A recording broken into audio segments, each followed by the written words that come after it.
नमस्ते दोस्तों, मैं प्रिया चौहान स्वागत करती हूँ आप सभी का परीक्षा बिंदु के इस ऑनलाइन प्लेटफॉर्म पे। देखिए, मैं सबसे पहले आप लोगों को ये बोलना चाहती हूँ कि अगर आप मेरे चैनल पे नए हैं तो लाइक, शेयर एंड सब्सक्राइब कर दीजिए, क्योंकि मैं आप सब लोगों के लिए लेके आने वाली हूँ फ्री कोर्सेज, है ना। यहाँ पे आपसे किसी प्रकार की कोई फीस चार्ज नहीं की जाएगी। अच्छे कंटेंट के साथ आपको बढ़िया मैटर प्रोवाइड किया जाएगा। इसलिए आप लोगों से रिक्वेस्ट है कि प्लीज इस वीडियो को लाइक, शेयर एंड सब्सक्राइब जरूर करें। तो सबसे पहले जो आज हम डिस्कस करने वाले हैं वो है हमारा रीट का पहला टॉपिक, यानी कि पहला टॉपिक नहीं, रीट मेंस परीक्षा में जो आपके आने वाला है आईसीटी, यानी कि सूचना एवं संचार तकनीकी, या आप इसे संचार तकनीकी भी बोल सकते हो। देखिए, संचार तकनीकी वो सारे माध्यम जिनके माध्यम से आजकल आप बातचीत करते हैं, सूचनाओं का आदान प्रदान करते हैं, इसलिए इसे सूचना एवं संचार तकनीकी भी बोल सकते हैं, या आप इसे संचार तकनीकी भी बोल सकते हैं। चलिए, तो सबसे पहले जब हम बात करते हैं कि इसका सिलेबस क्या है ना, ये आपके एग्जाम में इसका सिलेबस क्या है, तो आपके एग्जाम में इसके 4 टॉपिक दिए हुए हैं। कितने टॉपिक दिए हुए हैं? आपके 4 टॉपिक इसके दिए हुए हैं। सबसे पहले है सूचना प्रौद्योगिकी के आधार के बारे में, यानी कि यहाँ पे हम बात करने वाले हैं कि सूचना प्रौद्योगिकी क्या है, कैसे इसका विकास हुआ है, ठीक है, और शिक्षा में इसका क्या क्या महत्व है, उसके बारे में हम बात करने वाले हैं। फिर अब आप एक चीज बताइए मुझे कि अगर ये तकनीकी है तो जायज सी बात है, ये किसी ना किसी प्रकार की डिवाइस यानी कि मशीन की सहायता से हम इसका इस्तेमाल करते होंगे, यानी कि इसके लिए हम जो उपकरण यूज करते हैं वो उपकरण क्या क्या होते हैं, उन सभी उपकरणों की हम बात करने वाले हैं। यानी कि यहाँ पे हम कंप्यूटर की बात करने वाले हैं, लैपटॉप की बात करने वाले हैं, कंप्यूटर के टाइप्स की बात करने वाले हैं, मेमोरी की बात करने वाले हैं। क्यों? क्योंकि जब हम सूचनाओं का भंडारण करते हैं तो उसके लिए मेमोरी भी होती है। हम यहाँ पे मेमोरी की बात करने वाले हैं, हार्डवेयर सॉफ्टवेयर की बात करने वाले हैं, इनपुट आउटपुट डिवाइसेस की बात करने वाले हैं।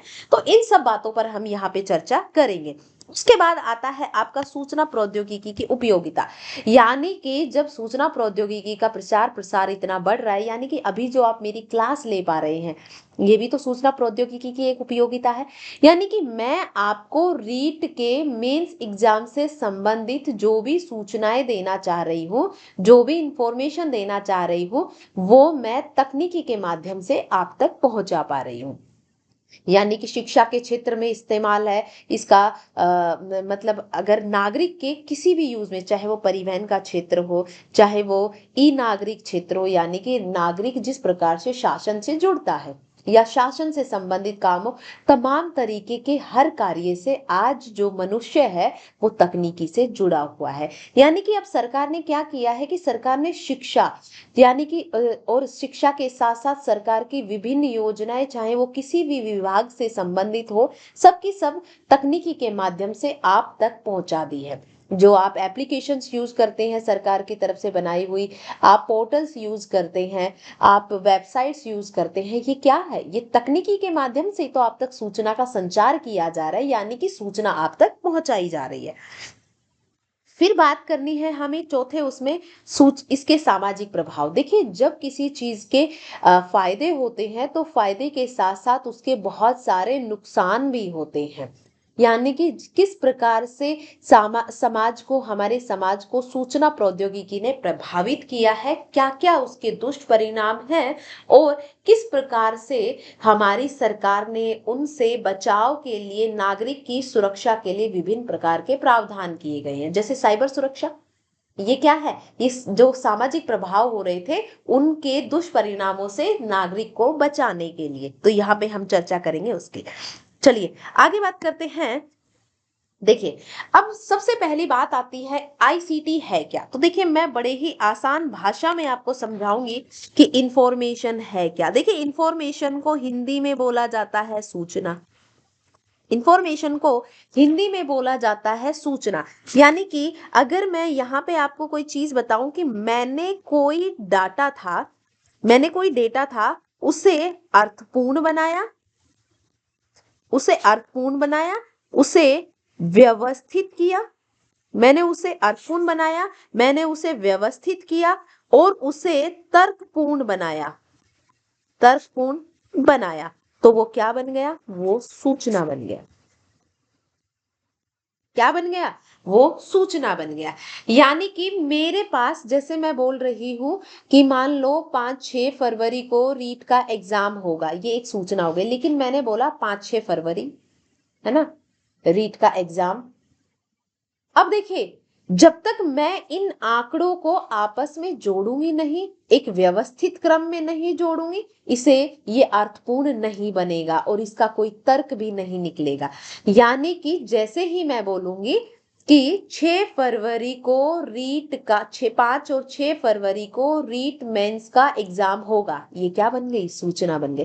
यानी कि मेरे पास जितने भी आंकड़े और तथ्य होते हैं उन्हें मैं सही क्रम में व्यवस्थित करती हूँ, और जब उन्हें तर्कपूर्ण बना देती हूँ, उनका एक अर्थ निकलता है, तो वही क्या कहलाता है? सूचना कहलाता है। क्या कहलाता है? सूचना कहलाता है। और देखिए, जब आप सूचना का आदान प्रदान करते हैं, सूचना का आदान प्रदान करना ही क्या कहलाता है? आदान प्रदान क्या कहलाता है? सूचना का आदान प्रदान क्या कहलाता है? कम्युनिकेशन कहलाता है। इसमें आपके विचार होते हैं, आपकी बात होती है, आपकी अभिव्यक्ति होती है, आपकी भावनाएं होती हैं। इन सब का जब आप आदान प्रदान करते हैं तो वो क्या कहलाता है? कम्युनिकेशन कहलाता है, यानी कि संप्रेषण कहलाता है, यानी कि संचार कहलाता है। और जब इसी सूचना के प्रचार प्रसार के लिए या इसी सूचना के आदान प्रदान के लिए जब हम तकनीकी का इस्तेमाल कर लेते हैं, तो वही क्या कहलाती है? सूचना एवं संप्रेषण तकनीकी। इसी सूचना के आदान प्रदान के लिए, है ना, देखिए मैं बड़ी ही सिंपल सी भाषा लिख रही हूं। सूचना के आदान प्रदान के लिए तकनीकी का इस्तेमाल, तकनीकी का इस्तेमाल, बड़ी ही कुछ सिंपल भाषा में, क्योंकि हमें इसका कॉन्सेप्ट समझना जरूरी है, वो आपसे थ्योरी नहीं पूछेगा। मैंने क्या कहा? सूचना के आदान प्रदान के लिए, सूचना यानी कि इंफॉर्मेशन, आदान प्रदान करना यानी कि सूचना का कम्युनिकेशन, और तकनीकी का जब हम प्रयोग कर लेते हैं तो वही क्या कहलाता है? आईसीटी कहलाता है, यानी कि सूचना एवं संप्रेषण तकनीकी कहलाता है। क्या कहलाता है? सूचना एवं संचार तकनीकी भी बोल सकते हो, सूचना एवं संप्रेषण तकनीकी भी आप इसे बोल सकते हो। ठीक है, चलिए आगे बात करते हैं। अब जब हम सूचना का आदान प्रदान करते हैं तो उसी के साथ साथ हम उसका भंडारण भी कर लेते हैं, है ना, तो तकनीकी के माध्यम से विभिन्न काम किए जाते हैं। ये सिंपल सी बात आपको समझ आ गई? बड़ा ही आसान शब्द है ना, इसके ज्यादा हमें गहराई में ऐसे नहीं जाना कि नहीं नहीं इसकी तो परिभाषा, ऑथेंटिकेट परिभाषा यही होती है। चलिए, है ना, आगे बात करते हैं। अब देखिए, यहां पे मैंने इसकी परिभाषा भी आपको लिख के दे दी है ताकि आपको कोई दिक्कत ना हो। आपको सिंपल सी भाषा में, देखिए सूचना क्या होती है? आंकड़ों और तथ्यों का तार्किक एवं अर्थपूर्ण क्रम। क्या होता है? आंकड़ों एवं तथ्यों का तार्किक एवं अर्थपूर्ण क्रम में संगठन। संगठन मैंने क्या कहा? व्यवस्थित। संगठन का अर्थ ही क्या होता है? व्यवस्थित। यानी आंकड़ों और तथ्यों को जब हम तार्किक रूप से अर्थपूर्ण बना दे और उनको एक व्यवस्थित क्रम में कर दे तो वही क्या बन जाती है? सूचना बन जाती है। आगे बात करते हैं। अगर आपसे कोई पूछ ले कि सूचना जो शब्द है वो पहली बार प्रयोग कब किया गया, सूचना प्रौद्योगिकी जो शब्द है वो पहली बार कब प्रयोग किया गया, तो भाई 1958 में पहली बार हार्वर्ड बिजनेस का जो रिव्यू था उसमें लिखे एक लेख के अंदर सबसे पहले सूचना प्रौद्योगिकी शब्द का यूज किया गया। कब किया गया? 1958 में। हार्वर्ड बिजनेस का रिव्यू में, हार्वर्ड बिजनेस का जो रिव्यू में एक लेख था, लिखे लेख में इस शब्द का इस्तेमाल किया गया। अब देखिए आपसे क्या होता है? सूचना, देखिए सूचना, ये सूचना प्रौद्योगिकी क्या होता है? सूचना का एकत्रीकरण, सूचना का एकत्रीकरण करना, उसका भंडारण करना, उसकी प्रोसेसिंग करना, उसका प्रसार करना, उसका प्रयोग करना ही क्या कहलाता है? सूचना प्रौद्योगिकी कहलाता है। और जब हम सूचना प्रौद्योगिकी का आदान प्रदान करते हैं कंप्यूटर के द्वारा, कंप्यूटर के हार्डवेयर के द्वारा, यानी कि मोबाइल वगैरह, लैपटॉप, पामटॉप जो भी होते हैं, ये आपके एक प्रकार के कंप्यूटर ही होते हैं। कंप्यूटर के द्वारा हार्डवेयर एवं सॉफ्टवेयर के अनुप्रयोग से हम इसका सूचनाओं का आदान प्रदान करते हैं। देखिए, एक डायग्राम और मैं बना के आपको समझाना चाहूंगी। जब मैंने इनपुट दिया, ये मैंने क्या दिया? इनपुट दिया। वो यहाँ पे प्रोसेस हुआ, वो यहाँ पे क्या हुआ? प्रोसेस हुआ। और प्रोसेस होने के बाद वो यहाँ पे क्या बन गया? आउटपुट बन गया। यानी कि मैंने यहाँ पे उसे अदा किया, यहाँ पे प्रक्रिया हुई, यहाँ पर क्या हुई? यहाँ पर क्या हुई? प्रक्रिया हुई। और यहाँ पर प्रदा, यानी कि उन्होंने हमें प्रदान कर दिया। अब देखिए, यहाँ पे मैंने उसे डाटा दिया था, डाटा दिया था, आंकड़े दिए थे। क्या दिए थे? आंकड़े दिए थे। क्या दिए थे भाई? आंकड़े दिए थे, जो कि कैसे थे? अतार्किक। क्या थे? अतार्किक, अव्यवस्थित। कैसे थे? अतार्किक, अव्यवस्थित। और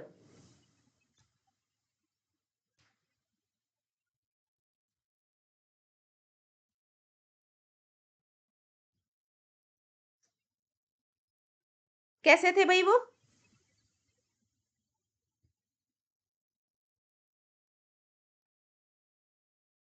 चलो मैं ना इसको थोड़ा सा डायग्राम को दूसरी जगह बनाती हूँ, है ना। ये शायद मेरे हिसाब से कवर हो रहा होगा, आपको दिखाई नहीं दे रहा होगा। यहाँ पे बना देती हूँ, आप यहां से समझिए। ये इनपुट हो गया, ये प्रोसेस हो गया, और ये आउटपुट हो गया। देखिए, इन चीजों को बस आप एक बार समझ लीजिए, सारे के सारी चीजें आपकी यहीं से क्लियर हो जाएंगी। प्रोसेस, और ये आउटपुट, ये मैंने इसे अदा, ये प्रक्रिया, और ये प्रदा। यहां पे मैंने उसे आंकड़े दिए, यानी कि डेटा दिया। अब डेटा कैसा था मेरा? अव्यवस्थित था। कैसा था भाई? अव्यवस्थित, अतार्किक। कैसा था भाई मेरा डेटा? अव्यवस्थित था और अतार्किक था। अव्यवस्थित था, अतार्किक था, और अर्थपूर्ण नहीं था। देखिए, मैंने क्या क्या उसे आंकड़े दिए, जो कि क्या थे? अव्यवस्थित थे, अतार्किक थे, और अर्थपूर्ण नहीं थे। यहां पे क्या किया उसने? प्रोसेस किया, उन्हें उन्हें अर्थपूर्ण बनाया। कैसा बनाया? उन्हें अर्थपूर्ण बनाया, उन्हें व्यवस्थित किया, और उनका वर्गीकरण किया। ठीक है। अब ये क्या बन गए? अब ये सूचना बन गई। क्या बन गई? सूचना बन गई। तभी तो कहा जाता है आंकड़ों का, आंकड़ों का व्यवस्थित, अर्थपूर्ण एवं तार्किक क्रम क्या कहलाता है? सूचना कहलाता है। यहाँ पे इनपुट में वो अव्यवस्थित था, अतार्किक था, अर्थपूर्ण नहीं था। यहाँ पे प्रोसेस हुआ, अर्थपूर्ण बन गया, व्यवस्थित हो गया, वर्गीकरण हो गया, और तार्किक बन गया। क्या बन गया? तार्किक। इसलिए सूचना क्या बोल सकते? आंकड़ों का व्यवस्थित, अर्थपूर्ण एवं तार्किक क्रम ही क्या कहलाता है? सूचना कहलाता है। यानी कि प्रोसेस्ड इंफॉर्मेशन ही क्या कहलाती है? सूचना कहलाती है। प्रोसेस्ड आंकड़े ही क्या कहलाते हैं? सूचना कहलाती है। चलिए, यहां तक हो गया।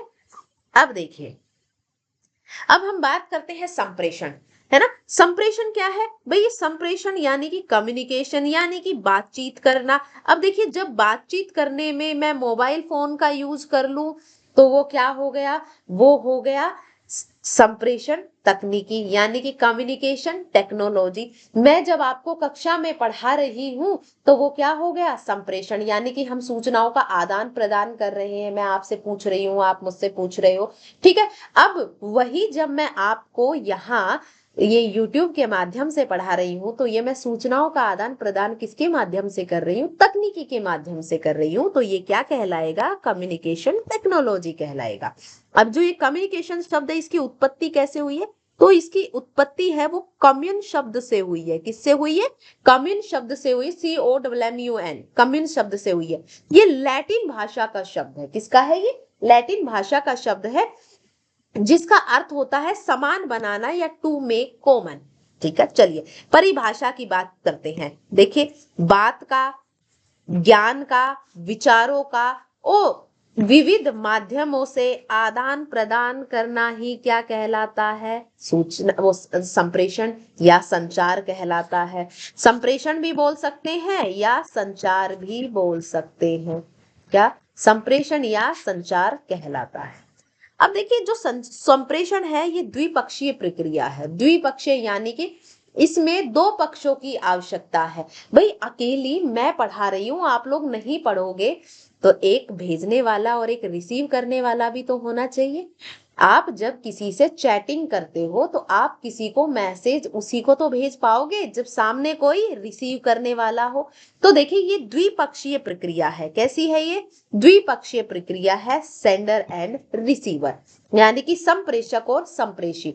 एक होता है भेजने वाला, एक होता है भेजने वाला, जैसे अभी भेजने वाली मैं हूं, और एक होता है प्राप्तकर्ता, यानी कि प्राप्तकर्ता आप हैं। मैं सेंडर हूं, आप रिसीवर हैं। मैं आपको आईसीटी पढ़ा रही हूँ, आईसीटी की सूचना दे रही हूँ, तो वो मैं भेज रही हूँ और आप उसे प्राप्त कर रहे हैं, यानी कि मैं संप्रेषक और आप संप्रेषी।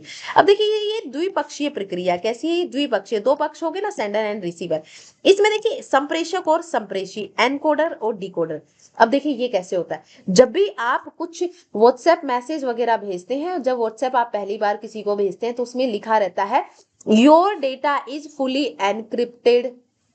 एनक्रिप्टेड यानी कि जब भी आपकी सूचना भेजी जाएगी ना, तो वो इस माध्यम में भेजी जाएगी। यानी कि मैंने लिखा राम, अब वो जब मैंने भेज दी, जब मैंने उसे सेंड की, तो जब ये जाएगी किसी माध्यम से जाएगी, तो ये 01100 इस तरीके से जाएगी कि इस भाषा को ये डिजिटल भाषा होती है, यानी कि इसमें अंकों का यूज करता है, डिजिट्स का यूज करता है।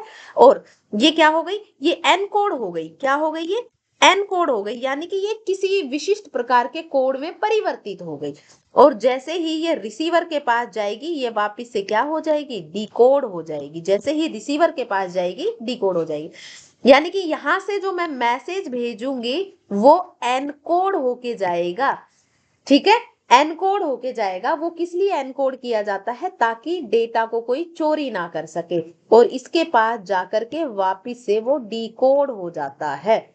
इसके पास वापिस जाकर के वो डिकोड हो जाता है। यानी कि अगर यहां से मैंने राम लिख के भेजा है, तो यहाँ पे जाते हुए तो 10011 इस तरीके से जाएगा, और यहाँ पर जाकर के वो वापिस से राम ही हो जाएगा।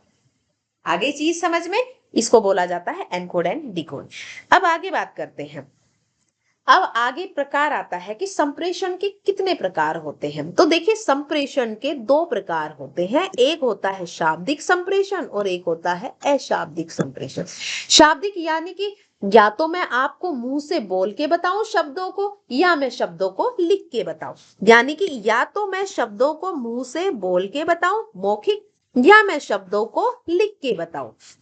ठीक है, इसमें मैं शब्दों का तो इस्तेमाल कर रही हूं, चाहे मैं लिखूं चाहे मैं बोलूं। यानी कि एक हो गया मौखिक संप्रेषण और एक हो गया लिखित संप्रेषण। अब दूसरा आता है अशाब्दिक संप्रेषण। यानी कि अशाब्दिक संप्रेषण में किसी भी प्रकार के शब्दों का इस्तेमाल नहीं किया जाता, उसमें संकेत दिए जाते हैं। मैं आपको बताती हूँ, अगर आपने टेंगो चार्ली मूवी देखी होगी या आदिवासियों की मूवी देखी होगी, वो विभिन्न प्रकार के जंगलों में आवाजें निकालते हैं एक दूसरे से बातचीत करने के लिए। या फिर आपने कोई फौजियों वाली मूवी देखी होगी, उसमें जो आर्मी मैन्स होते हैं, है ना, जो फौजी होते हैं, वो क्या करते हैं, अलग अलग प्रकार की आवाजें निकालते हैं। क्यों, क्योंकि वो उनके संकेत होते हैं। वो शब्दों का यूज नहीं करते ना, वो हो गए वाणी संकेत। एक होता है चक्षु संकेत, यानी कि आंखों आंखों में इशारे करना, ठीक है, उसमें भी आप शब्द नहीं बोलते हो, है ना, ये चक्षु संकेत हो गया है। क्या हो गया है? चक्षु संकेत। क्या हो गया भाई? ये हो गया है चक्षु संकेत, ठीक है। चलिए फिर बात करते हैं स्पर्श संकेत, यानी कि किसी को महसूस करवा करके बताना, है ना, किसी को छू करके उसे बताना, है ना, किसी को छू करके फिर उसे संकेत देना, वो क्या कहलाता है? अशाब्दिक। यानी कि इनमें तीनों में किसी प्रकार के शब्दों का प्रयोग नहीं किया जाता है। चलिए अब आगे बात करते हैं सूचना एवं संप्रेषण तकनीकी, ठीक है, सूचना एवं संप्रेषण तकनीकी, यानी कि मैं एक सिंपल सी भाषा बोल सकती हूँ, तकनीकी के प्रयोग से सूचनाओं का आदान प्रदान, सूचना का भंडारण करना, सूचना का संग्रहण करना, यानी कि सूचना को स्टोर करके रखना, सूचना को इकट्ठा करना, सूचना जैसे मैंने अभी आपको कुछ वीडियो दे दिया है, आप उसे बार बार देख सकते हो, या मैंने आपको कोई पीडीएफ दे दी, है ना, आपने उसको भंडार करके रखा, है ना, मैंने सूचना एकत्रित की, मैंने उसका एक पीडीएफ बनाया, आपने उसको, मैंने आपको शेयर किया, आपने उसको भंडारण करके रख लिया, अब आप उसको वापिस बार बार जब चाहे देख सकते हो।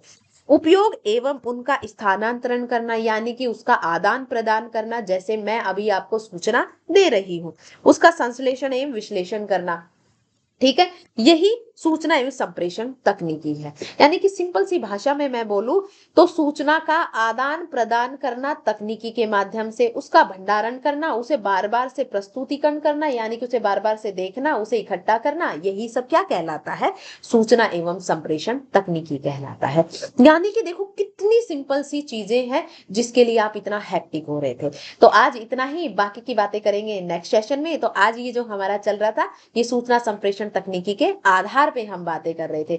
आगे जो कल का सेशन होगा, कल के सेशन में हम बात करेंगे सूचना एवं संप्रेषण तकनीकी के का उद्भव एवं विकास। अब आगे किसमें करेंगे? आईसीटी का उद्भव एवं का उद्भव एवं का उद्भव एवं उद्भव एवं विकास।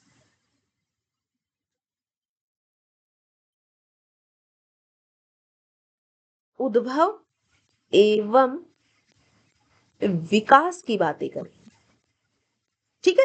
सूचना संप्रेषण तकनीक का उद्भव एवं विकास, इसकी बात हो जाएगी। फिर उसके बाद आपका CAI और CAL की बात कर लेंगे, यहाँ पे CAI और CAL की बात कर लेंगे, ठीक है। और हार्डवेयर और सॉफ्टवेयर उपागम की बात कर लेंगे, हार्डवेयर सॉफ्टवेयर उपागम की बात कर लेंगे, हार्डवेयर सॉफ्टवेयर